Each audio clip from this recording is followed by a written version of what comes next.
vlog. Kumusta na po kayong lahat? Sana ay okay at safe kayong lahat dyan. Sa mga bago pa sa aking channel, huwag kalimutang i-like at mag-subscribe para updated kayo sa aking mga susunod na video.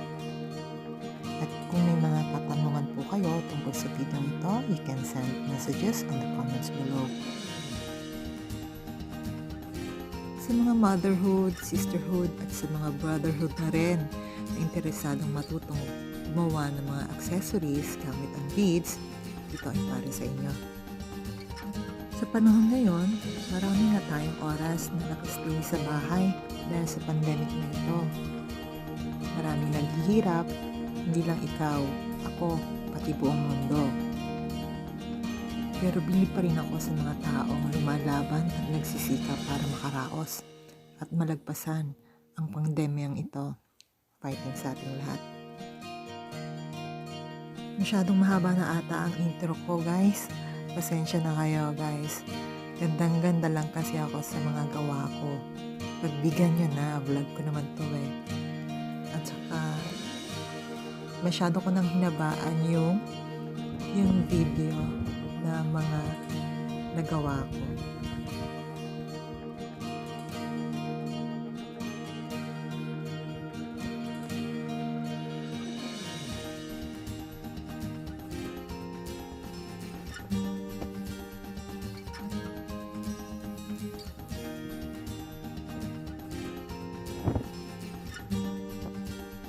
So, simulan na natin gawin.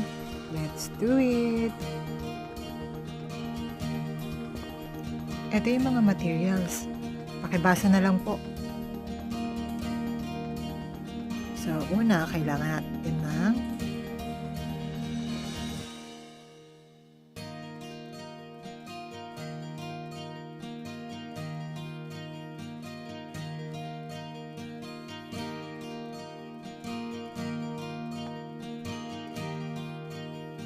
ito yung mga beads, guys. Ang cute nila, no?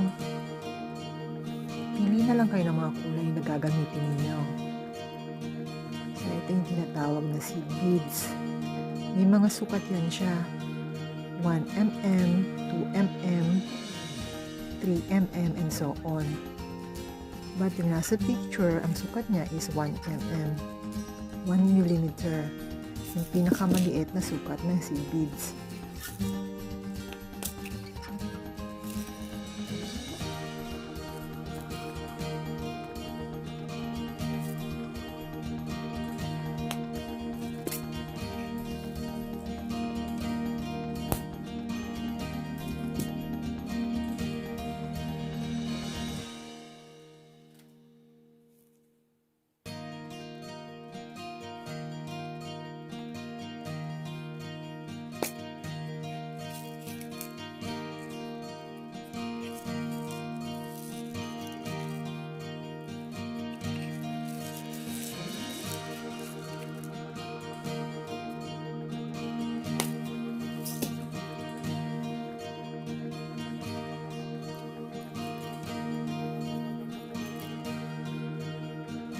Una, bago ka magsimula, lagyan mo ng tape yung isang dulo ng fish line. So, nakikita nyo yung gamit ko. Red tape siya.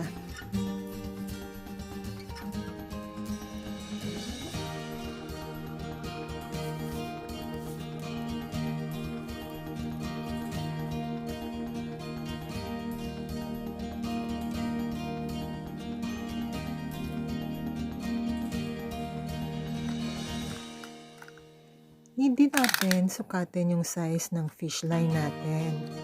Usually, ang haba nito is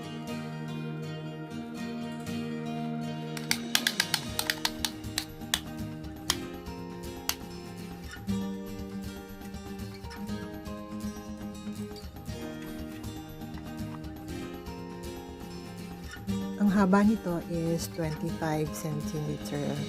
So, gamitin niyo yung ruler nyo or kung mapapansin ninyo, medyo sinimulan ko na siya kanina. So, ang ituturo ko na lang sa inyo kung ilan yung nilalagay na seed beads doon sa fish line natin. Madali lang naman yan. Kapag nasukat nyo na ang haba ng thread nyo at nalagyan nyo na ng tape sa isang dulo, pwede nyo nang simulan lagyan ng seed beads. 20 to 25 seed beads. Depende rin sa haba ng gusto niyo. Yung unang 20 seed beads na nilagay natin, ang sukat niya is 1 mm, 1 mm. Siya yung pinakamaliit na seed beads. So, ganun lang yun. Paulit-ulit guys, no?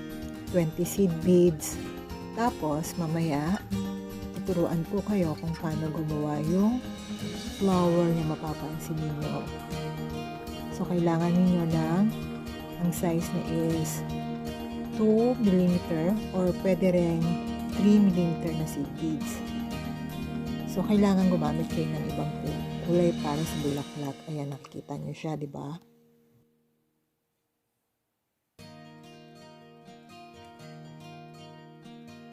Pagkatapos, yung mailagay yung 20 na seed beads, so gagawa naman tayo ng bulaklak, yung mini flower niya. So, ayan. Una, lalagay niyo yung 4 na 2 mm na seed beads. 4 muna ang ilalagay niya. So, 3, and then 4 seed beads. And then yung panglima, yung orange na seed beads, no?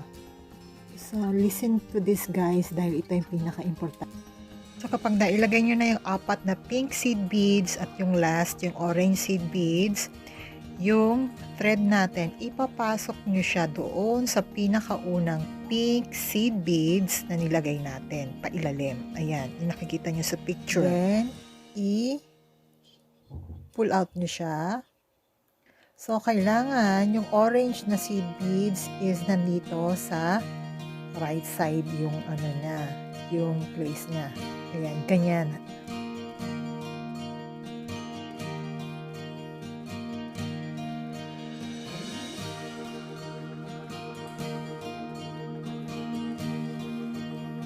At pagkatapos niyan, maglalagay pa kayo ulit ng 2 pink seed beads. Okay. 2 pink seed beads.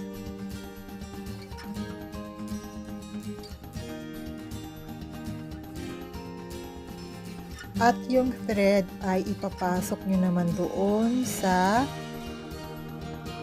ilalim ng orange seed beads.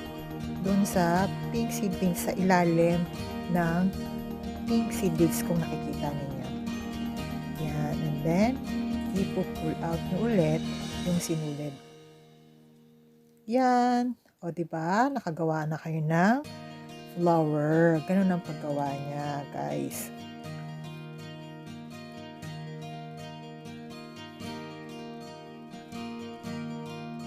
At pagkatapos nyo nang nagawa yung flower, paiikutin nyo ulit yung sinulid, okay, doon sa flower, sa butas niya, ng isa pang ikot, paiikutin mo siya, yan, paisa-isa doon sa seed beads, paikot sa bulaklak, para hindi siya parang lawlaw ang dating, ano siya, tight ang ano niya, ang dating niya. Yan.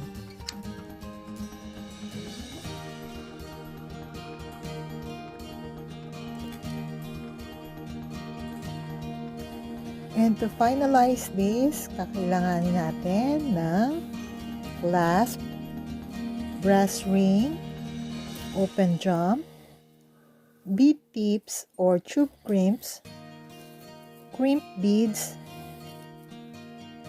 long nose, at scissor. Okay, so nagawa na natin yung mask strap natin. So, kailangan natin siyang ilagay yung pangsabit niya. Ito yung brass ring na tinatawag. Kailangan ito sa paggawa ng mga accessories and jewelries para i-hold yung mga metal. Like ito, i-open natin para open natin siyang ganyan. Yan. Gamit ang long nose. Flat long nose, guys, ha. So, pag na-open mo na siya,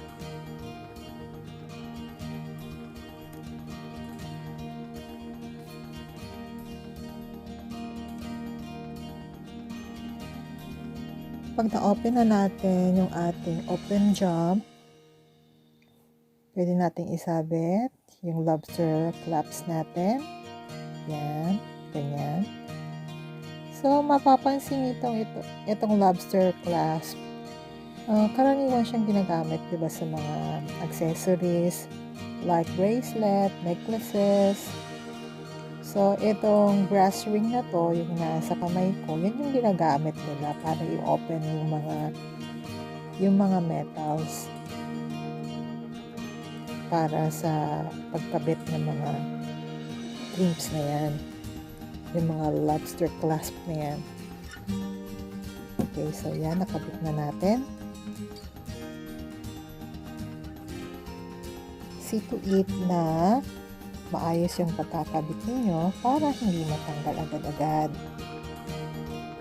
Ito naman yung O-ring, siya yung nagkakabit sa clasps natin, then sa mga jump rings.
Ayan, guys, tapos na natin ang ating face mask strap.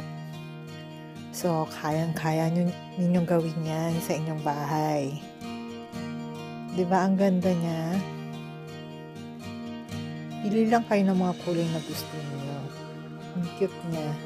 So, thank you again for watching, guys. Bye-bye and see you again next time for my next vlog.